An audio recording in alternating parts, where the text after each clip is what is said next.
அழகான சின்ன தேவதை அவள் தானே எங்கள் புன்னகை. நாள்தோறும் இங்கு பண்டிகை, நம் வானில் வான வேடிக்கை. இது போல சொந்தம் தந்ததா இறைவாவா நன்றி சொல்கிறோம். உனக்கேதும் சோகம் தோன்றினால் இங்கே வா இன்பம் தருகிறோம். சரவெடி போல் சேர்ந்து நாம் சிரிக்கலாம்,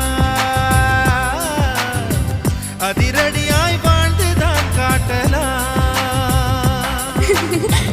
அழகான சின்ன தேவதை அவள் தானே எங்கள் புன்னகை. நாள்தோறும் இங்கு பண்டிகை, நம் வானில் வான வேடிக்கை. இது போல சொந்த